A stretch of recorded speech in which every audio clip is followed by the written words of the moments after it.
नमस्कार, स्वागत है आपका आज हमारे YouTube channel Skies Preparation Hub पर।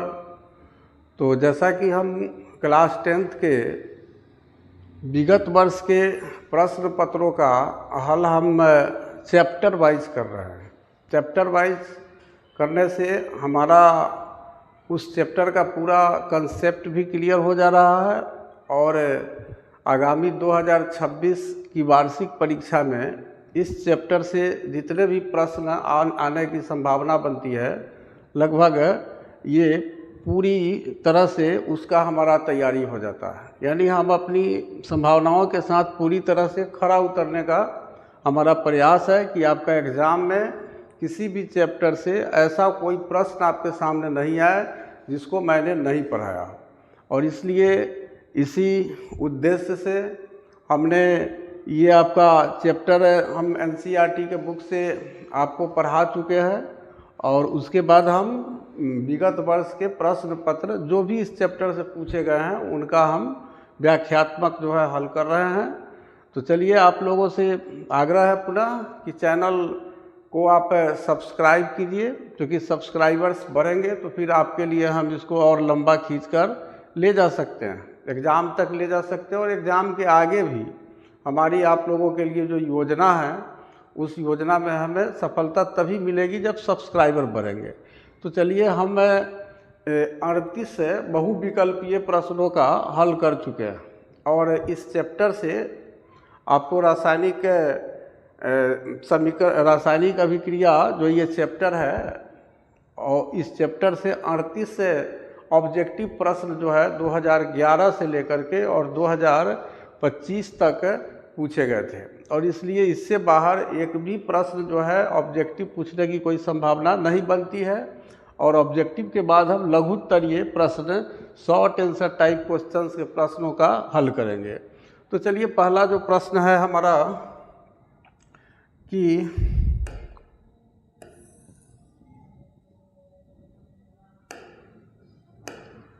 प्रतिस्थापन अभिक्रिया क्या है? प्रतिस्थापन अभिक्रिया क्या है? उदाहरण देकर समझाइए। ये 2011 के एनुअल में और 2017 के एनुअल में 2 बार वार्षिक परीक्षा में इस प्रश्न को पूछ चुका है। प्रतिस्थापन अभिक्रिया क्या है? तो प्रतिस्थापन का अर्थ होता है वैसी रासायनिक अभिक्रिया जिसमें किसी यौगिक में उपस्थित किसी तत्व का प्रतिस्थापन का अर्थ हुआ उसके स्थान में परिवर्तन। तो वैसी रासायनिक अभिक्रिया जिसमें किसी यौगिक में उपस्थित किसी तत्व का प्रतिस्थापन दूसरे तत्व द्वारा होता है। अब किसी यौगिक में कोई तत्व है और कोई दूसरा तत्व आया और उसका जगह दूसरा तत्व ले लिया और उसमें से पहले वाले तत्व को हटा दिया वहाँ से। तो वैसी रासायनिक अभिक्रिया जिसमें किसी यौगिक में उपस्थित किसी तत्व का प्रतिस्थापन दूसरे तत्व द्वारा होता है, प्रतिस्थापन अभिक्रिया कहलाता है। तो ये प्रतिस्थापन अभिक्रिया क्या है, इस खंड को हमने समझ लिया। वैसी रासायनिक अभिक्रिया जिसमें किसी यौगिक में उपस्थित किसी तत्व का प्रतिस्थापन दूसरे तत्व द्वारा होता है, प्रतिस्थापन अभिक्रिया कहलाती है। अब उदाहरण देकर इसको समझाना है। तो लोहे के कील को कॉपर सल्फेट के विलयन में डालने पर लोहे के कील का रंग भूरा और कॉपर सल्फेट का नीला रंग मलिन हो जाता है। यानी लोहा का एक कील लेंगे, कांटी जिसको बोलते हैं, और उसको कॉपर सल्फेट हम किसी परख नली में आपको कॉपर सल्फेट का विलयन लिए हुए और उसी में लोहा के कील को हम डाल दिए। तो जैसे ही लोहा के कील को डालेंगे तो लोहा का जो कील है उसका रंग भूरा हो जाएगा और कॉपर सल्फेट का जो रंग है वो पहले से नीला था। अब ये जैसे ही आप लोहा का कील डालिएगा तो लोहा का कील का रंग कैसा हो जाएगा, भूरा हो जाएगा, और कॉपर सल्फेट का जो नीला रंग था वो मलिन हो जाता है, उतना नीला नहीं रह जाता, उतना ब्लू नहीं रह जाता है। ये क्यों होता है? ये लोहा के कील को डालने पर। तो इसको हम एक रासायनिक अभिक्रिया के माध्यम से हम समझेंगे, इसी को हम यहाँ समीकरण के द्वारा लिखेंगे। तो ये लोहा का कील जो डाल रहे हैं, ये इसका मतलब है सॉलिड है, ठोस है। कॉपर सल्फेट का विलयन आप लिए हुए हैं, इसी में इस लोहा के कील को डाल रहे हैं, तो ये कॉपर सल्फेट और लोहा के कील के बीच रासायनिक अभिक्रिया हो रही है। अब क्या हो रहा है कि जैसे ही लोहा के कील को हम कॉपर सल्फेट के विलयन में डालें तो ये लोहा क्या करता है, ये कॉपर को प्रतिस्थापित कर देता है। प्रतिस्थापन का मतलब होता है कि कॉपर का जगह लोहा ले लेता है और कॉपर को हटा देता है। तो यही हमारा प्रतिस्थापन अभिक्रिया, वही तो लिखे हैं, किसी रासायनिक अभिक्रिया में वैसी रासायनिक अभिक्रिया जिसमें किसी यौगिक में उपस्थित किसी तत्व का प्रतिस्थापन, जैसे ये यौगिक है कॉपर सल्फेट, और इसमें जो कॉपर है इसका प्रतिस्थापन दूसरे तत्वों के द्वारा हो जाता है। यहाँ देखिए SO4 के साथ Fe आ गया, तो ये दूसरा तत्व जो Fe है ये कॉपर को प्रतिस्थापित कर दिया।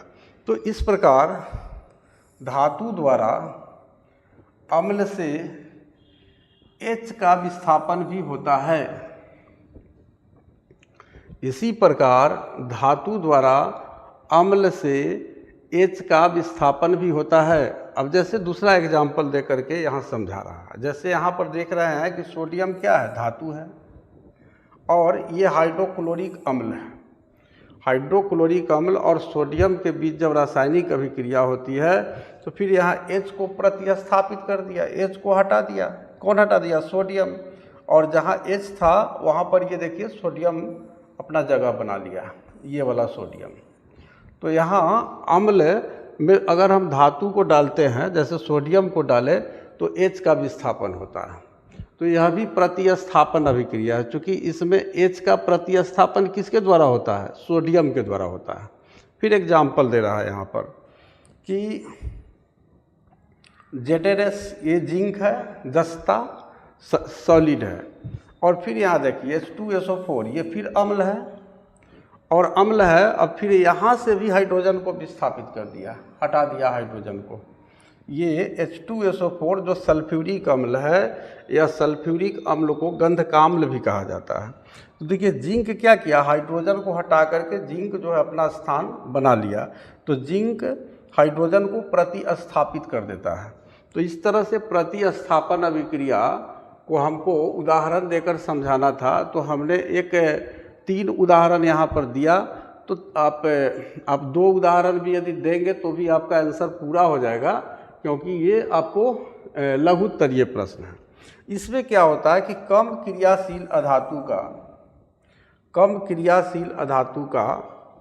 अधिक क्रियाशील अधातु द्वारा भी विस्थापन होता है। इसमें देखिए अधातु वाला में क्या दिखाना चाह रहा है,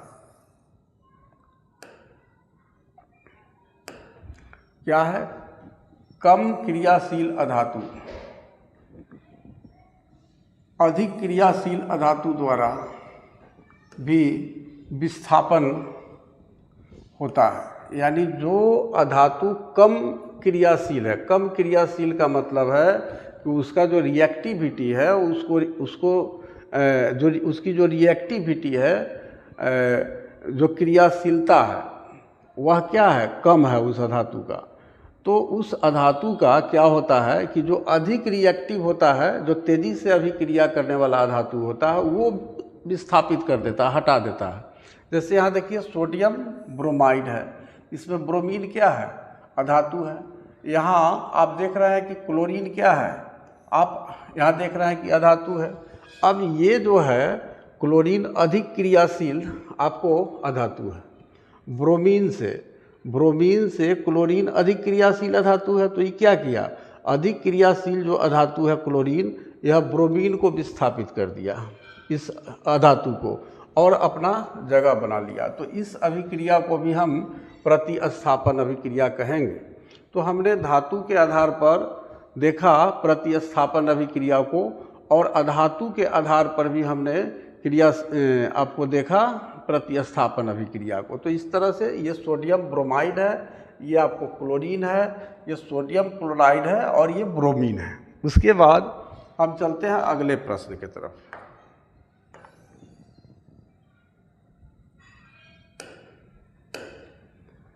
जिंक को आयरन सल्फेट के विलयन में डालने पर क्या होता है? जिंक मतलब जस्ता। जिंक आयरन की अपेक्षा अधिक क्रियाशील होता है। ये जो जिंक है ये लोहा से आयरन से ज़्यादा रिएक्टिव होता है, अधिक क्रियाशील होता है। आयरन सल्फेट के विलयन में जिंक आयरन सल्फेट है, इसके विलयन में जब जिंक को डालते हैं तो जिंक सल्फेट बनता है। क्या बन रहा है? जिंक सल्फेट बन रहा है। जिंक क्या कर रहा है? आयरन को विस्थापित कर दे रहा है, हटा दे रहा है और आयरन विस्थापित होता है। आयरन को विस्थापित कर दिया जिंक, यहाँ पर देखिए आयरन को विस्थापित कर दिया। यह एक प्रकार से क्या है? विस्थापन अभिक्रिया है। तो जिंक को आयरन सल्फेट के विलयन में डालने पर क्या होता है? तो इसका सीधा सरल हमने जो आंसर देखा वो यही आंसर है। इतना ही छोटा से हमारा काम चल जाएगा। इसको देखिए, जिंक आयरन की अपेक्षा अधिक क्रियाशील होता है। लोहा से अधिक क्रियाशील आपका जिंक होता है, जस्ता होता है। तो आयरन सल्फेट के विलयन में जिंक को डालने पर जिंक सल्फेट बनता है और आयरन विस्थापित हो जाता है, आयरन को हटा देता है जिंक, क्योंकि जिंक अधिक अभिक्रियाशील आपका अधिक अभिक्रियाशील होता है, लोहा से अधिक अभिक्रियाशील होता है। तो यह क्या है? यह एक प्रकार से विस्थापन अभिक्रिया है। तो ये हमको जो क्वेश्चन था कि जिंक को आयरन सल्फेट के विलयन में डालने पर क्या होता है, तो ये जिंक जो है क्या करता है? जिंक सल्फेट बनाता है और आयरन को विस्थापित कर देता है। यही इतना आंसर लिखना है और ये रासायनिक समीकरण हमें लिख देना है। उसके बाद हम अगले प्रश्न की तरफ चलते हैं। देखिए, ये प्रश्न भी आपको 2013 के कंपार्टमेंट एग्जाम में पूछा है और 2021 के एनुअल एग्जाम में पूछा है। संयोजन अभिक्रिया क्या है? एक उदाहरण दें। ये हम आपको पढ़ा भी चुके हैं, इस पर आप ऑब्जेक्टिव क्वेश्चन में भी आपने ये कॉम्बिनेशन रिएक्शन को देखा है। संयोजन का मतलब जोड़ना होता है। तो ऐसी अभिक्रिया जिसमें दो या दो से अधिक पदार्थ, ये पदार्थ तत्व भी हो सकता है और यौगिक भी हो सकता है, ये परस्पर संयोग कर एक नए पदार्थ का निर्माण करता है, संयोजन अभिक्रिया कहलाती है। एक नया पदार्थ जो बनाता है वो एक ही है, सिंगल है संख्या में। ऐसा नहीं है कि आपका जो अभिकारक है एक से ज़्यादा होगा। यहाँ पर हम कह सकते थे कि एकल नए पदार्थ का निर्माण करता है। एकल का मतलब क्लियर हो जाता है एक। तो ऐसी अभिक्रिया जिसमें दो या दो से अधिक पदार्थ, तत्व या यौगिक, ये जो अभिकारक है हमारा, ये दो या दो से अधिक होगा और ये तत्व भी हो सकता है, यौगिक भी हो सकता है, ये ध्यान में रखिएगा। तो ऐसी अभिक्रिया जिसमें दो या दो से अधिक पदार्थ, ब्रैकेट में लिख दिया है तत्व या यौगिक, परस्पर संयोग कर, आपस में संयोग करके एक नए एकल नए पदार्थ का निर्माण करते हैं, संयोजन अभिक्रिया कहलाती है। ये कन्फर्म है। जैसे कोयले के दहन से कार्बन ऑक्सीजन से अभिक्रिया कर कार्बन डाइऑक्साइड निर्माण करती है। अब कोयला को अगर हम जलाएंगे, उसका दहन करेंगे, तो दहन करने से क्या होगा? ऑक्सीजन के उपस्थिति में ही जलेगा कोयला। तो ऑक्सीजन और ये कोयला में जो उपस्थित कार्बन है उसके बीच क्या होगा? कार्बन और ऑक्सीजन के बीच रासायनिक अभिक्रिया होगी। यहाँ कोयला जो है से ठोस है और ये कार्बन डाइऑक्साइड गैस बनेगा। उसी तरह से एक दूसरा एग्जाम्पल भी दे दिया है कि मैग्नीशियम ऑक्सीजन से संयोग कर मैग्नीशियम ऑक्साइड का निर्माण करता है।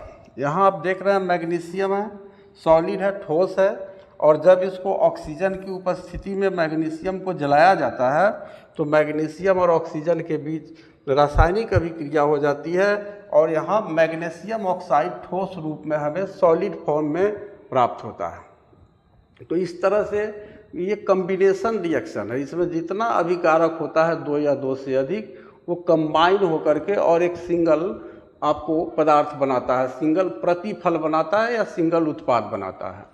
तो ऐसी रासायनिक अभिक्रिया जिसमें 2 या 2 से अधिक पदार्थ ब्रैकेट में तत्व या यौगिक मिलकर एकल उत्पाद का निर्माण करते हैं, क्या कहलाते हैं? संयोजन अभिक्रिया कहलाती है। इसका हम भाषा इस तरह से चेंज कर सकते हैं, एक को एकल कर सकते हैं और ये आपको पदार्थ को हम प्रतिफल कर सकते हैं, उत्पाद कर सकते हैं, हमारा भाषा चेंज हो जाएगा। तो इस तरह से 2 एग्जाम्पल के जरिए हम संयोजन अभिक्रिया को समझ सकते हैं। अब हम चलते हैं अगले प्रश्न की तरफ। अगला हमारा चौथा प्रश्न है। ये तो आपको निश्चित रूप से एक क्वेश्चन आपका पूछेगा और इसलिए इसको थोड़ा सा ये समझ लेना है। निम्नलिखित समीकरणों को संतुलित करें। ये 2013 के कंपार्टमेंटल एग्जाम में पूछा है। H2 + O2 एरोवेट H2O। यहाँ हम देख रहे हैं कि तीर के चिन्ह के बाईं ओर के तत्वों के परमाणुओं की संख्या और तीर के चिन्ह के दाईं ओर के तत्वों के परमाणुओं की संख्या यदि बराबर हो तो वह समीकरण संतुलित माना जाता है। तब बाईं ओर के तत्वों की परमाणुओं की संख्या, हाइड्रोजन देखिए 2 है, इधर भी हाइड्रोजन 2 है, तो हाइड्रोजन क्या है? 2 है और इधर भी हाइड्रोजन कितना है? 2 है। बाईं ओर देखिए ऑक्सीजन आपका बाईं ओर कितना है? 2 है और दाईं ओर कितना है? 1 है। तो ये रासायनिक समीकरण संतुलित नहीं है। अब इसको संतुलित करने के लिए क्या किया कि इसके पहले हमें ध्यान देना है कि ये जो बॉक्स जो हम घेर रहे हैं इसके अंदर कुछ भी नहीं करना है। इसके अंदर संतुलित करने के लिए इसके अंदर हमको किसी प्रकार का बदलाव नहीं करना है। जो भी बदलाव करेंगे हम ये बॉक्स में जो देख रहे हैं उसके बाहर ही करेंगे, यानी शुरू में ही हम कोई संख्या जोड़ सकते हैं। तो यहाँ देखिए, यहाँ पर क्या किया, H2 था तो यहाँ 2 से गुना कर दिया। अब 2 दूना कितना हो गया? 4 हाइड्रोजन परमाणु हो गया बाईं ओर। और इधर कितना हो गया? 2 दूनी 4। हाइड्रोजन तो पहले भी बराबर था, लेकिन चलिए दोनों तरफ 4 हुआ तो बराबर हो गया। अब यहाँ पर 2 से गुना करने से फ़ायदा ये हुआ कि ये ऑक्सीजन 2 हो गया दाहिने तरफ और इधर तो 2 था ही पहले से। अब देखिए बाईं ओर के तत्वों के परमाणुओं की संख्या और दाईं ओर के तत्वों के परमाणुओं की संख्या बराबर हो गई। इस प्रकार ये समीकरण संतुलित हो गया। उसके बाद देखिए Fe + H2O एरोवेट Fe3O4 + H2। इसमें आप देख रहे हैं बाईं ओर देखिए आयरन है। आयरन के परमाणुओं की संख्या बाईं ओर कितना है? 1 है और दाहिने तरफ देखिए कितना है? 3। उसके बाद हाइड्रोजन का देखिए बाईं ओर 2 है और इधर देखिए दाईं ओर कितना है? 2 है। उसके बाद देखिए ऑक्सीजन का बाईं ओर कितना है? 1 है और दाईं ओर कितना ऑक्सीजन है? 4 परमाणु। तो देखिए इधर ये दोनों बराबर नहीं है, ये वाला संतुलित है, ये बैलेंस है, लेकिन बाकी इधर देखिए ऑक्सीजन 1 है और इधर 4 है, इधर आयरन 1 है, इधर 3 है। इसका मतलब ये रासायनिक समीकरण संतुलित नहीं है। इसको कैसे संतुलित किया कि Fe जो देख रहे थे आप यहाँ, इसमें 3 से ये गुना किया। तो अब क्या हो गया? आयरन के परमाणुओं की संख्या कितनी हो गई? अब 3 हो गई। और ये जो H2O देख रहा है इसमें 4 से गुना किया ये, तो 4 से गुना करने से हाइड्रोजन कितना हो गया? 4 दूना 8 हो गया। ये Fe हो गया। हाइड्रोजन कितना हो गया? 8 हो गया। और कौन सा तत्व है इसमें? ऑक्सीजन है। 4 से गुना की ऑक्सीजन 4 हो गया। ऑक्सीजन 4 हो गया। अब दाईं तरफ भी हमको आयरन, हाइड्रोजन और ऑक्सीजन 4 इतना ही आना चाहिए। अब देखिए दाएं तरफ आयरन में पहले से था यहाँ 3, यहाँ 3 का 3 है, ये बराबर हो गया। हाइड्रोजन 8, हाइड्रोजन को आप देख रहे थे यहाँ 2 था, जब यहाँ पर 4 से गुना किया, 4 से वहाँ पर हाइड्रोजन के परमाणुओं की संख्या कितनी थी? 2 थी। और यहाँ क्या किया? बाईं ओर आप देख रहे हैं हाइड्रोजन के परमाणुओं की संख्या कितना है? 8 है, 4 दूना 8। और उसके बाद दाहिने तरफ देखिए 4 से गुना कर दिया इसमें, तो इधर भी 8 हो गया। तो आपका हाइड्रोजन जो है दोनों तरफ कितना हो गया, 8 हो गया। और ऑक्सीजन को आप गिन लिए हैं, ऑक्सीजन यहाँ 1 है, 4 से गुना किया तो 4 हो गया। इधर भी हाइड्रोजन का तो 8 यहाँ पर, यहाँ क्लियर हो ही गया। और आयरन 3 हो गया। देखिए यहाँ पर किस तरह से इस रासायनिक समीकरण को संतुलित कर दिया। थर्ड है Mg + HCl, एरोमेट MgCl2 + H2। यहाँ Mg 1 है, यहाँ Mg 1 है, यहाँ Cl 1 है, यहाँ Cl 2 है। समीकरण संतुलित नहीं है। अब Mg दोनों तरफ सेम है तो छोड़ दिया उसको। हाइड्रोजन इधर 2 था तो 2 पुराने के लिए क्या किया, 2 से गुना कर दिया। 2 से गुना किया तो Cl भी 2 हो गया और हाइड्रोजन जो 2 था, तो यहाँ देखिए बाईं ओर भी हाइड्रोजन और क्लोरीन दोनों बराबर हो गया। अब इधर जो है कोई परिवर्तन करने का ज़रूरत नहीं है, सिर्फ यहाँ 2 से गुना कर दिए। हमें तीर के चिन्ह के बाईं ओर और दाईं ओर दोनों ओर के तत्वों के परमाणुओं की संख्या बराबर हो गई। तो इस तरह से यहाँ अगला प्रश्न है हमारा 5 नंबर, इसको देखते हैं। संतुलित रासायनिक समीकरण क्या है? रासायनिक समीकरण को संतुलित करना क्यों आवश्यक है? इसको देखिए 3 बार पूछा है, इसको 3 बार रिपीट किया है। 2014 के एनुअल में, 2022 के एनुअल में और 2024 के एनुअल में। संतुलित रासायनिक समीकरण क्या है? रासायनिक समीकरण को संतुलित करना क्यों आवश्यक है? तो रासायनिक समीकरण में भाग लेने वाले अभिकारकों में परमाणुओं की संख्या उत्पाद के परमाणुओं की संख्या के तुल्य हो तो उसे संतुलित रासायनिक समीकरण कहा जाता है। यानी हम कह सकते हैं कि किसी रासायनिक समीकरण में अभिकारकों के परमाणुओं की संख्या और प्रतिफल के परमाणुओं की संख्या या उत्पाद के परमाणुओं की संख्या यदि तुल्य हो, तुल्य का मतलब कि बराबर हो, तो वैसे समीकरण को हम क्या कहते हैं? संतुलित रासायनिक समीकरण कहा जाता है। अब रासायनिक समीकरण को संतुलित करना आवश्यक है। क्यों आवश्यक है, इसका जवाब दे रहा हूँ। समीकरण के बाईं ओर के तत्वों के परमाणु के दाईं ओर के उपफल के परमाणुओं की संख्या के बराबर होना आवश्यक है। बाईं ओर के तत्वों के परमाणु संख्या दाईं ओर के परमाणुओं की संख्या के बराबर है या नहीं, इसके लिए हम क्या करते हैं? इसके लिए समीकरण में बाईं ओर में स्थित परमाणुओं के भारों को दाईं ओर के परमाणुओं के भारों के तुल्य किया जाता है। रासायनिक क्रिया के पहले और बाद के परमाणु भारों में समानता आवश्यक है। यह द्रव्यमान के अनश्वरता के सिद्धांत का सिद्धांत है। तो इतना लंबा आपको लिखने की ज़रूरत नहीं है। आपको सीधा जो प्रश्न पूछा है कि रासायनिक समीकरण को संतुलित करना क्यों आवश्यक है, तो हम द्रव्यमान के अनश्वरता कहे या द्रव्यमान संरक्षण का नियम कहे, तो इतना लंबा जो लाइन लिखा है उसमें हम इतना ही लिख देंगे, इतना कुछ नहीं लिखेंगे। इसको आप नोट में लिख लीजिएगा। द्रव्यमान संरक्षण के नियम के अनुसार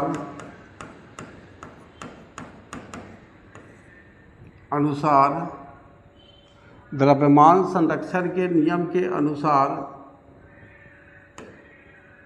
अभिकार को, या इसको भी छोड़ दीजिए और शॉर्ट कीजिए, द्रव्यमान संरक्षण के नियम के अनुसार द्रव्यमान को न उत्पन्न किया जा सकता है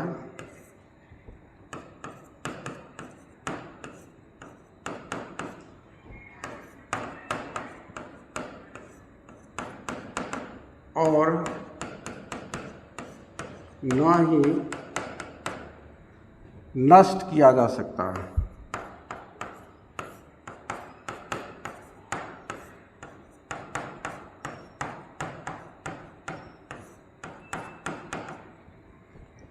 अतः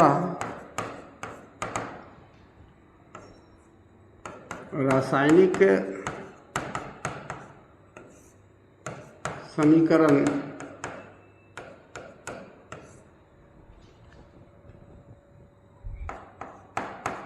को संतुलित कर देने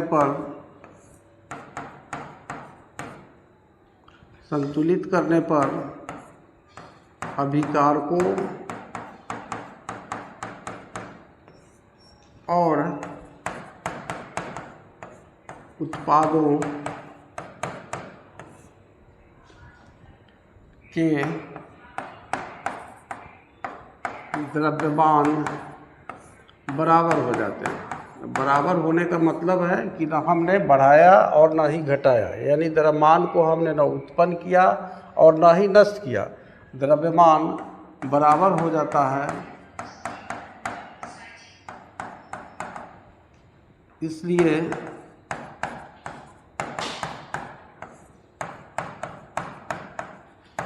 रासायनिक समीकरण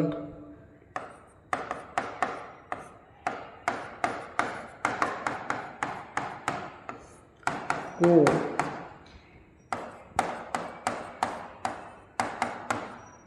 संतुलित करना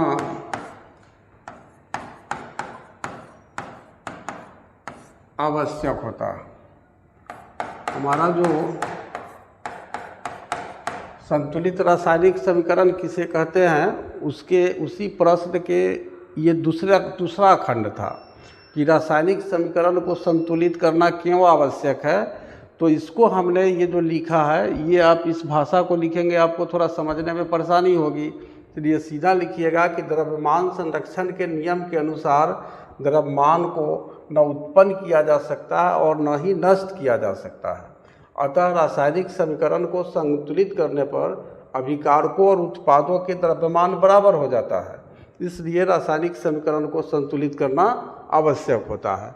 तो इस तरह से इसको हमने यहाँ देखा कि कुछ एग्जाम्पल भी दे रहा है, जैसे 2H2 + O2, 2H2O। यहाँ पर आप देख रहे हैं कि ऑक्सीजन के परमाणुओं की संख्या 2 है और यहाँ भी ऑक्सीजन के परमाणुओं की संख्या 2 है। अब यहाँ देखिए, यहाँ पर ये 4 ग्राम हाइड्रोजन लिखा है, 16 आपको द्रव्यमान संख्या होता है ऑक्सीजन का, और ऑक्सीजन का 2 परमाणु है तो 16 दूना 32 ग्राम यहाँ हो गया आपका ऑक्सीजन। तो अगर अभिकारकों के द्रव्यमान को जोड़ दे तो 32 और 4 कितना हो जाएगा, 36 हो जाता है। ये अभिकारक के परमाणु भार, ये द्रव्यमान संख्या इसका कितना हो जाता है, 36 हो जाता है। अब प्रतिफल में जोड़ लीजिए, हाइड्रोजन का 4 है तो एक यहाँ भी 4 था, द्रव्यमान संख्या इसका 1 होता है तो 1 चौका 4 हो गया, और 2 से ऑक्सीजन में गुना कर रहे हैं तो 16 दूना 32, 32 4 36। अभिकारक के परमाणु द्रव्यमान और प्रतिफल के जो परमाणु द्रव्यमान है, ये दोनों जो है बराबर हो जाते हैं रासायनिक समीकरण को संतुलित कर देने पर। और इसी कारण से हम रासायनिक समीकरण को संतुलित करते हैं, क्योंकि अगर संतुलित नहीं करेंगे तो ये द्रव्यमान संरक्षण के नियम का पालन नहीं होगा। तो इस बात को हमें ध्यान में रखना है, ये कंसेप्ट आपको समझ में आ गया होगा। अब हम चलते हैं अगले प्रश्न की तरफ।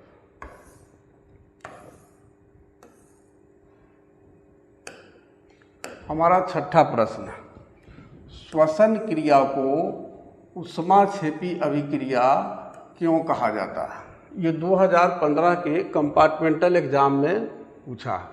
तो श्वसन क्रिया को हम समझते हैं कि जब हम भोजन करते हैं तो भोज्य पदार्थ में उपस्थित कार्बोहाइड्रेट शरीर में उत्पन्न एंजाइमों द्वारा विखंडित हो जाता है। जब भोजन करते हैं तो उस भोजन में उपस्थित जो कार्बोहाइड्रेट होता है वह शरीर में जो एंजाइम उत्पन्न होते हैं उसके द्वारा क्या होता है, उसका विखंडन हो जाता है। अब विखंडन के दौरान क्या होता है, काफ़ी ऊष्मा ऊर्जा उत्सर्जित होती है। जब इस कार्बोहाइड्रेट का विखंडन होता है, कार्बोहाइड्रेट जब टूटता है, किसके कारण टूटता है, एंजाइम के कारण टूटता है। इस एंजाइम क्या एक प्रकार का रसायन है जो हमारे शरीर में उत्पन्न होता है। तो विखंडन के दौरान काफ़ी ऊष्मा ऊर्जा उत्पन्न होती है।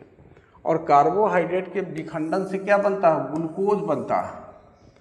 यह हमारे शरीर को ऊर्जा प्रदान करता है। यही ग्लूकोज हमारे शरीर को क्या करता है? ऊर्जा प्रदान करता है। और श्वसन क्रिया में कार्बन डाइऑक्साइड के साथ उत्पन्न ऊष्मा सांस द्वारा बाहर निकलती है। अब क्या होता है कि श्वसन क्रिया में कार्बन डाइऑक्साइड के साथ उत्पन्न ऊष्मा सांस द्वारा बाहर निकलती है। अब श्वसन क्रिया में आप ऑक्सीजन लिए तो अंदर जाने के बाद ये क्या बन जाता है? कार्बन के साथ अभिक्रिया करके कार्बन डाइऑक्साइड गैस बनाता है।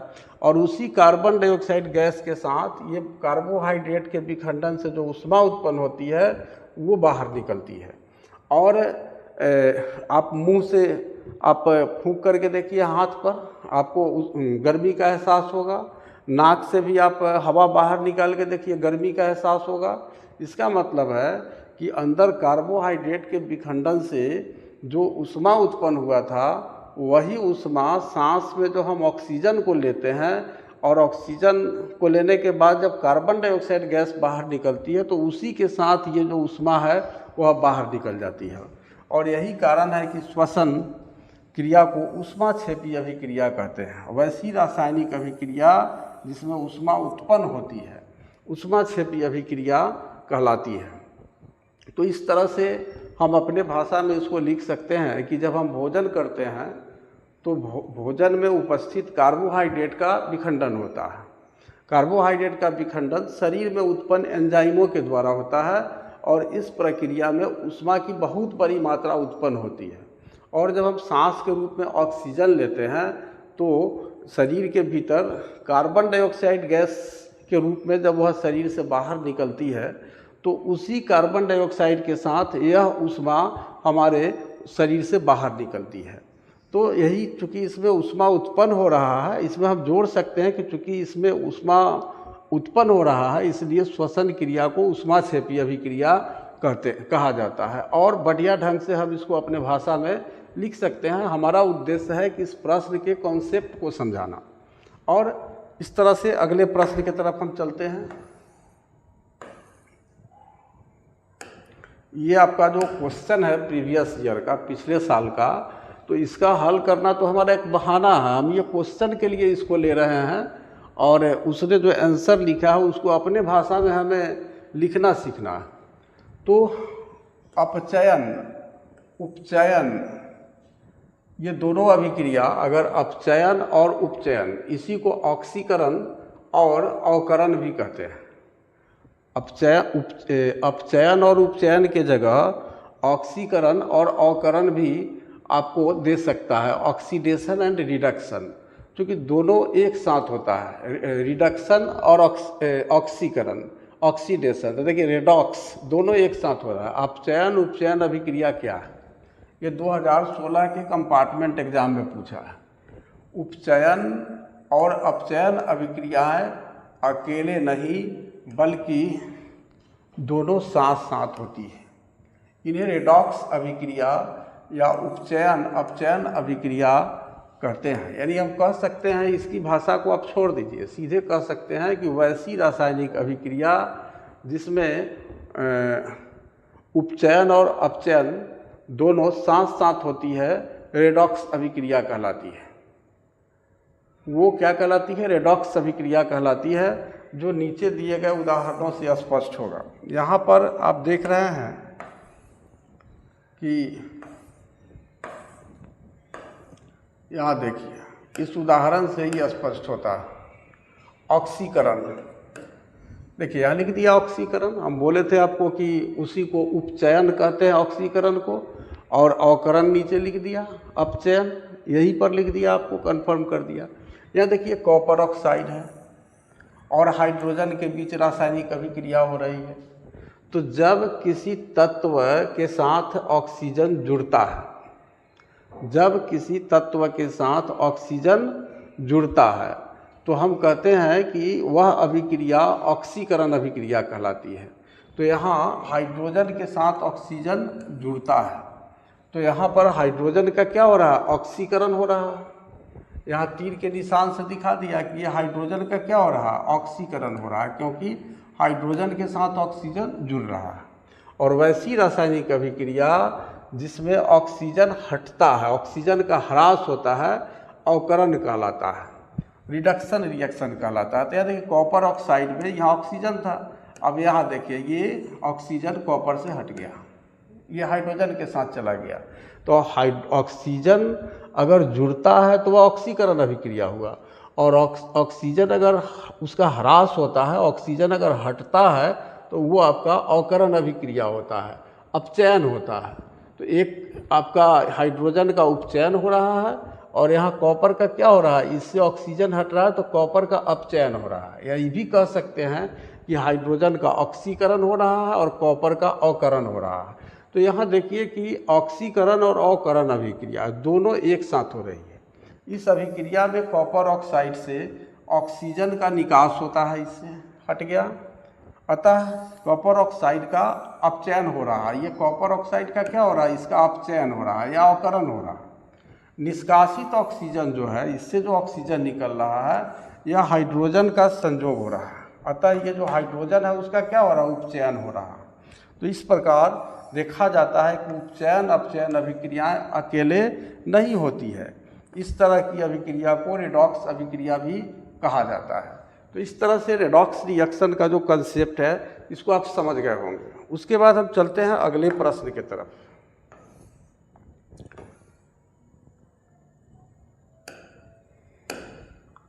उत्प्रेरक से आप क्या समझते हैं, कैटलिस्ट। 2017 के एनुअल में ये पूछा है, अंग्रेजी में इसी को बोलते हैं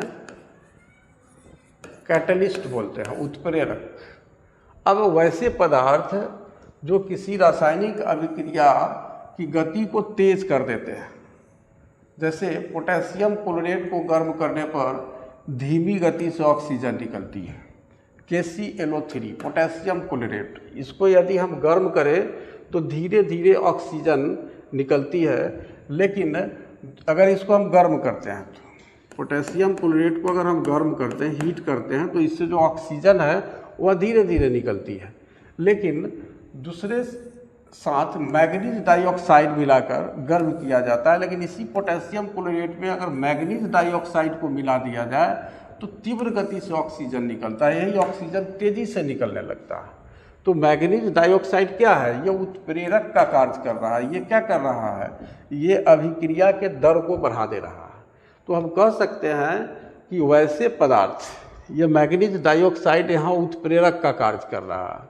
तो वैसे पदार्थ जो अभिक्रिया के दर को बढ़ा देता है, अभिक्रिया के दर को प्रभावित करता है, इस तरह से हम प्रभावित करता है हम लिख सकते हैं। वैसे पदार्थ जो अभिक्रिया के दर को, स्पीड को, अभिक्रिया के दर को प्रभावित करता है, क्या कहलाता है, उत्प्रेरक कहलाता है। तो यहाँ चूँकि अकेले हम पोटेशियम क्लोरेट को गर्म कर रहे थे तो इससे ऑक्सीजन धीरे धीरे निकल रहा था, लेकिन जैसे ही मैग्नीज डाइऑक्साइड हम उत्प्रेरक का यहाँ प्रयोग किए पोटेशियम क्लोरेट के साथ, तो अब ऑक्सीजन बहुत तेज़ी से निकल रहा है। तो ये अभिक्रिया के दर को क्या कर रहा है, प्रभावित कर रहा है। तो वैसे पदार्थ जो अभिक्रिया के दर को प्रभावित करता है उत्प्रेरक कहलाता है। जैसे 2KClO3 plus MnO2, एरोवेट 2KCl plus 3O2 plus MnO2। तो ये आप यहाँ लिख भी दे सकते हैं कि जब पोटेशियम क्लोरेट को गर्म किया जाता है तो धीमी गति से ऑक्सीजन निकलती है, और उत्प्रेरक के रूप में जब मैग्नीज डाइऑक्साइड को मिलाकर, पोटेशियम क्लोरेट के साथ मैग्नीज डाइऑक्साइड को मिलाकर जब गर्म किया जाता है तो ऑक्सीजन तीव्र गति से निकलती है।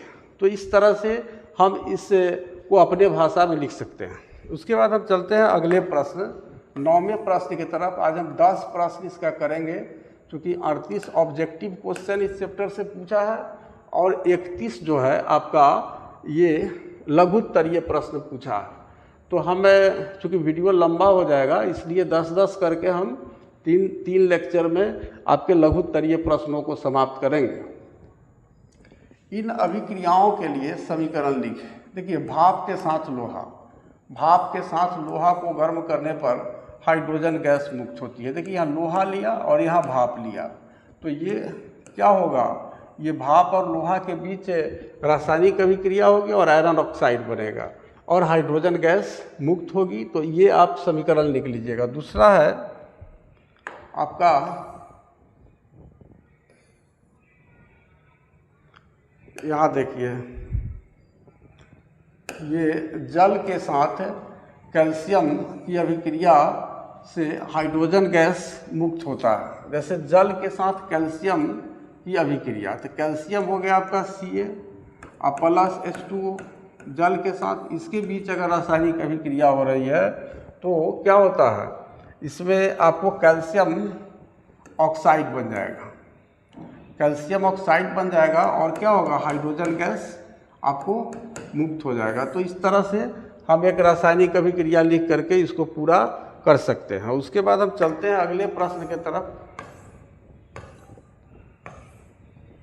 यहाँ पर भी वही चीज़ लिखा है, कैल्शियम हाइड्रोक्साइड बना दिया है यहाँ पर, लेकिन इसको देखिए Ca, फिर से उसको रिपीट कर लीजिए। कैल्शियम सॉलिड फॉर्म में है और जल के साथ रासायनिक अभिक्रिया किया गया, लिक्विड में डाला गया कैल्शियम को, तो कैल्शियम हाइड्रोक्साइड बन गया। ये बुझा हुआ चूना है, इसी को हम बुझा हुआ चूना कहते हैं और यहाँ हाइड्रोजन गैस आपको मुक्त हो गया। उसके बाद हम चलते हैं आज के अंतिम प्रश्न, 10वें प्रश्न के तरफ। निम्नलिखित अभिक्रियाओं को उनकी अवस्था के संकेतों के साथ संतुलित रासायनिक समीकरण लिखिए। अब नीचे जो अभिक्रिया लिखा है उसके लिए हमें संकेत का प्रयोग करना है और उसके बाद कौन सी अवस्था है, जैसे बेरियम क्लोराइड ठोस है या द्रव है या गैस है, मतलब कि अभिकारक और जो प्रतिफल है उनकी भौतिक अवस्था क्या है, ठोस द्रव या गैस है, इसको स्पष्ट करते हुए हमें रासायनिक समीकरण लिखना है और वो भी रासायनिक संतुलित रासायनिक समीकरण लिखना है। ये आपको 2018 के एनुअल और 2018 के सप्लीमेंट्री दोनों परीक्षा में पूछा है। तो इसका देखिए यहाँ पर दूसरा भी लिख दिया। पहला था हमारा, पहला को देखिए, जल में बेरियम क्लोराइड, जल में बेरियम क्लोराइड, देखिए बेरियम क्लोराइड और जल में कहता है, यहाँ देखिए जल में बेरियम क्लोराइड तथा सोडियम सल्फेट अभिक्रिया करके सोडियम क्लोराइड का विलयन तथा अघुलनशील बेरियम सल्फेट अवक्षेप बनाते हैं। इसी को यहाँ देखिए संतुलित रासायनिक समीकरण के रूप में ये लिखा है। यहाँ देखिए ये बेरियम क्लोराइड है, ये लिक्विड फॉर्म में है, ये बेरियम क्लोराइड जो है ये लिक्विड फॉर्म में है। यहाँ सोडियम सल्फेट है, ये भी लिक्विड फॉर्म में है। तो इस दोनों के बीच रासायनिक अभिक्रिया हुआ और सोडियम क्लोराइड बना, ये भी लिक्विड है, और बेरियम सल्फेट का अवक्षेप प्राप्त होता है। यानी ये आपका अवक्षेप जो होता है, प्रेसिपिटेट जो होता है, वो जल में अघुलनशील होता है, वह जल में घुलता नहीं है। इसलिए जिस बर्तन में अभिक्रिया हो रही है इसके बीच में, तो सोडियम क्लोराइड तो लिक्विड के फॉर्म में हमारे पास प्राप्त हो रहा है, लेकिन जो अवक्षेप हमें बेरियम सल्फेट का मिल रहा है वो उसके पेंदी में जा कर के जमा हो जाता है, ये प्रेसिपिटेट होता है।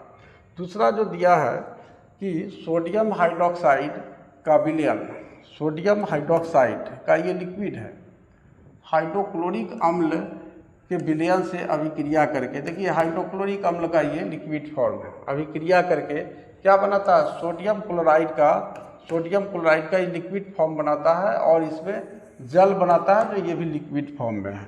तो NaOH सोडियम हाइड्रोक्साइड और विलयन हाइड्रोक्लोरिक अम्ल HCl, अब क्या हुआ, ये हाइड्रोजन को प्रतिस्थापित कर दिया, हाइड्रोजन को प्रतिस्थापित कर दिया और उसका जगह सोडियम ले लिया। ये हाइड्रोजन को विस्थापित करके सोडियम क्लोराइड बन गया और उसके बाद आप देख रहे हैं कि इसमें जल का निर्माण हो रहा है। तो ये देख लेना है कि ये समीकरण संतुलित होना चाहिए। बेरियम एक, क्लोरीन 2, क्लोरीन जो है 2, सोडियम 2, यहाँ देखिए सोडियम 2 सल्फर एक, ऑक्सीजन 4, ऑक्सीजन 4, ये संतुलित रासायनिक समीकरण है। सेम ढंग से हम इसको भी देख लेंगे कि यहाँ सोडियम एक, ऑक्सीजन एक, हाइड्रोजन एक 2, तो हाइड्रोजन 2, क्लोरीन एक। तो इस तरह से दोनों जो रासायनिक समीकरण है वह हमारा संतुलित रासायनिक समीकरण है। तो आज हमने लघुत्तरीय प्रश्न जो है हमने 1 से 10 तक पूरा किया। अब हम अगले लेक्चर में इसका जो बचा हुआ लघुत्तरीय प्रश्न है उसको हम बनाएंगे। तो इस तरह से आप समझिए कि यदि हमने ऑब्जेक्टिव है, उसके बाद चूँकि बुक पहले हम इसका पढ़ाए थे और उसके बाद इसका लघुत्तरीय, और लास्ट में 2 जो है दीर्घोत्तरीय प्रश्न ही अब तक इस चैप्टर से पूछे हैं। तो लास्ट में हम 2 दीर्घोत्तरीय प्रश्न को करेंगे और उसके बाद इस चैप्टर का फुल कॉन्सेप्ट भी हमारा तैयार हो जाएगा। और ठीक से बार बार अगर हम रिपीट करके वीडियो को देखें तो हमारा एक प्रश्न भी ऐसा नहीं होगा जो मैट्रिक के एग्ज़ाम में आपका इस चैप्टर से छूटेगा। तो चलिए हम इसी के साथ आज का लेक्चर जो है यहीं समाप्त करते हैं और साथ साथ फिर आपसे आग्रह करते हैं कि आप अपना सब्सक्राइबर बढ़ाइए। तो चलिए, नमस्कार।